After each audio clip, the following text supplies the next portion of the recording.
press the bell icon on the YouTube app and never miss another update.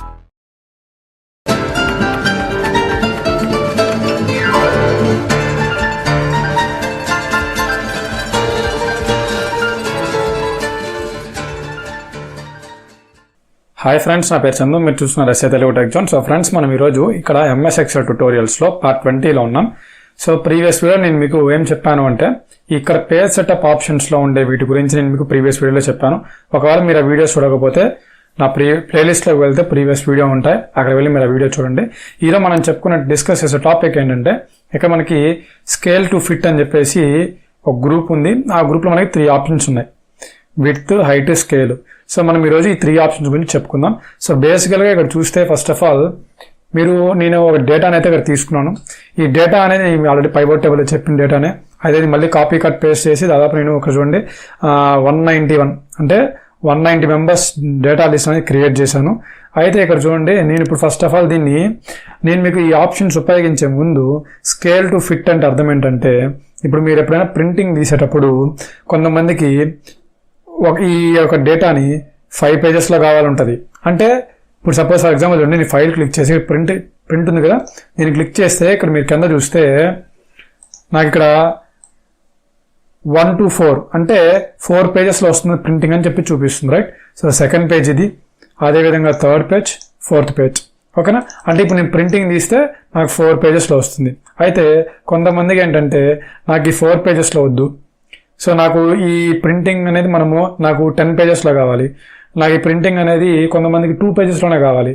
So మనకి width, height ఆటోమేటెడ్గా decrease చేసుకునేదానికి మనకి ఈ scale to fit అనే option use చేస్తాం. ఈ స్కేల్ని తగ్గిస్తున్నాం. ఇంకా చూడండి, ఈ స్కేల్ని 50 పెట్టాను.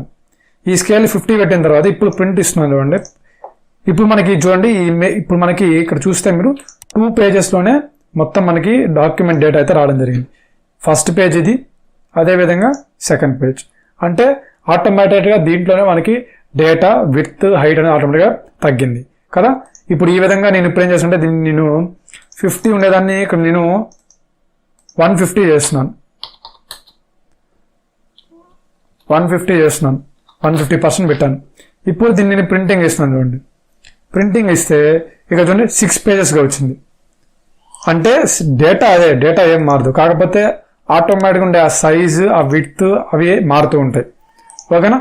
ఇది లేదు, నాకు ఇప్పుడు సపోజ్ నాకు పర్టికులర్గా ఇప్పుడు మనం ఆ స్కేల్లో మార్చితేనే మనకు అర్థమవుతుంది కదా ప్రింట్ చేస్తే ఎన్ని పేజీలు వస్తున్నాయి. అలా కాకుండా నాకు పర్టికులర్ ఇన్ని పేజెస్లోనే కావాలి అని అనుకుంటే, మీకు ప్రింటింగ్ రావాలనుకుంటే ఇక్కడ పైన మీకు విడ్త్, హైట్ 2 ఆప్షన్స్ ఉన్నాయి కదా. సో ఇవి ఆటోమేటిక్లో ఉంటాయి. ఇవి ఎప్పుడైతే ఆటోమేటిక్లో ఉంటాయో అప్పుడు మాత్రం మనం స్కేల్ని ఇంక్రీజ్ డిక్రీజ్ చేసుకోగలం. సో నేను ఇక్కడ నాకు 4 పేజెస్ నాకు సరిపోతుంది మ్యాటర్ అనుకుంటే అప్పుడు నేను 4 పేజెస్ పెడుతున్నాను ఇక్కడ. సో ఇక్కడ 4 పేజెస్ పెట్టిన తర్వాత ఇప్పుడు నేను ఫైల్లోకి వెళ్ళి ప్రింట్ చేస్తున్నాను మ్యాటర్ని. చూడండి, నాకు ఇప్పుడు కరెక్ట్గా ఇక్కడ ఎగ్జాక్ట్గా నాకు ఇక్కడ 4 పేజెస్ వరకే ప్రింటింగ్ వచ్చింది. మీరు కింద చూస్తే 4 పేజెస్ వరకే వచ్చింది. సో ఓకేనా? అంటే ఈ విధంగా మనకి ఏంటంటే, మనకి ఎన్ని పేజెస్లో కావాలో ప్రింటింగ్ అవన్నీ సెట్ చేసుకునే దానికి మనకి స్కేల్ టు ఫిట్ అనే ఆప్షన్ యూస్ చేస్తాం. సో ఇవి ఎప్పుడైతే ఇవి ఆటోమేటిక్లో ఉంటే అప్పుడు మాత్రం స్కేల్ని ఇంక్రీజ్ డిక్రీజ్ చేసుకోగలం. నెక్స్ట్ విడ్త్, హైట్ మీరు మార్చుకునేటప్పుడు స్కేల్ అనేది మీకు వర్కింగ్లో ఉండదు.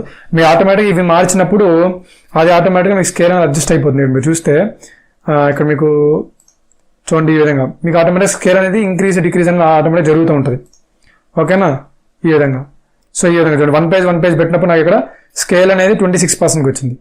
అదే నేను ఇక్కడ 4 పేజెస్ పెట్టినప్పుడు 100%కి వెళ్ళింది. సో ఈ విధంగా ఏంటంటే మనకు ఆటోమేటిక్ స్కేల్ సెట్ అయిపోతుంది విడ్త్, హైట్ మార్చినప్పుడు. సో మనం ఎప్పుడైనా మన డేటాని మనం కావాల్సిన సైజెస్లో, కావాల్సిన విడ్త్ అండ్ హైట్స్లో ప్రింటింగ్ చేసుకోవాలి, మనకి ఇన్ని పేజెస్లో పర్టికులర్గా ప్రింటింగ్ కావాలనుకుంటే మనకి ఇక్కడ స్కేల్ టు ఫిట్ అనే ఆప్షన్ యూస్ చేస్తాం. సో ఇక మన టాపిక్ అయితే ఇది ఫ్రెండ్స్. సో నా వీడియో నచ్చింది అనుకుంటున్నాను. నచ్చితే ఒక లైక్ చేయండి, షేర్ చేయండి, మీ ఫ్రెండ్స్ అండ్ ఫ్యామిలీ మెంబర్స్ ఖచ్చితంగా వీడియోని షేర్ చేయండి. అలాగే మీకు ఎటువంటి డౌట్స్ ఉన్నా ఈ టాపిక్ పరంగా కింద కామెంట్ సెక్షన్లో కామెంట్ చేయండి, రిప్లై ఇస్తాను. అదే మళ్ళీ మంచి వీడియోతో మళ్ళీ మీ ముందు ఉంటున్నాను.